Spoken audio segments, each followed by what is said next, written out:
Banjir dan longsor yang melanda Sumatera akhir November 2025 memunculkan perbedaan pandangan tajam. Anak Menteri Keuangan RI Purbaya Yudi Sadewa, Yudo Sadewa menilai tragedi ini bukan sekadar bencana alam, melainkan akibat ulah manusia yang merusak ekosistem. Sehingga dampaknya menjadi sangat besar lantaran hutan di kawasan itu yang berfungsi sebagai penyangga, kian berkurang drastis. Bencana yang terjadi di Sumatera itu bukan merupakan bencana alam, itu hanyalah badai tropis dia nerjang Sumatera. Tapi karena nggak ada hutan, nggak ada penahan akhirnya terjadi tanah longsor dan banjir bandang, katanya seperti dikutip dari TikToknya pada Sabtu, 29 November 2025. Ia menyoroti perubahan fungsi hutan yang masif dalam beberapa dekade terakhir, mulai dari pembukaan lahan untuk tambang, permukiman, pertanian sampai ekspansi perkebunan sawit.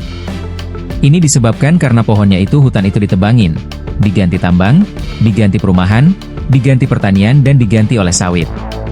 Makanya kita tidak punya penahannya yang cukup baik untuk menghindari bencana tersebut.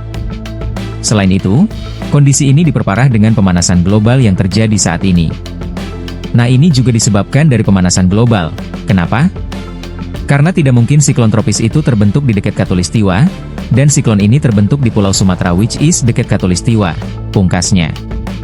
Sementara Kementerian ESDM menegaskan faktor utama adalah curah hujan ekstrim dan kondisi geologi yang rentan.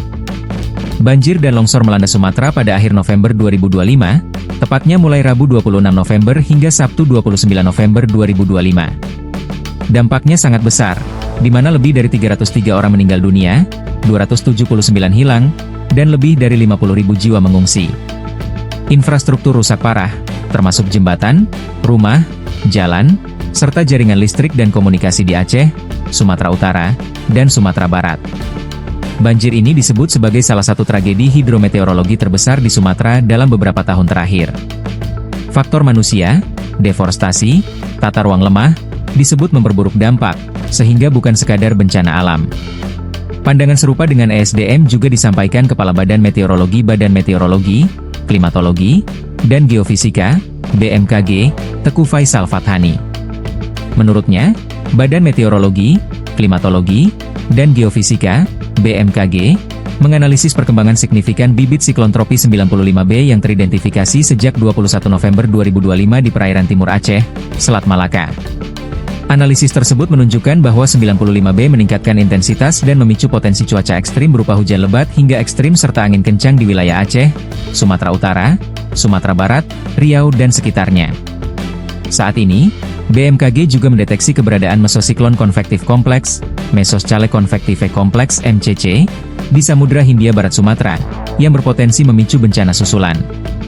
Hal ini perlu diwaspadai khususnya untuk wilayah Mandailing Natal, Sumatera Utara, dan mayoritas wilayah Sumatera Barat. MCC merupakan sistem badai petir berskala besar dan terorganisasi yang dapat menimbulkan hujan dengan intensitas sangat tinggi dalam durasi panjang, angin kencang, hingga hujan es.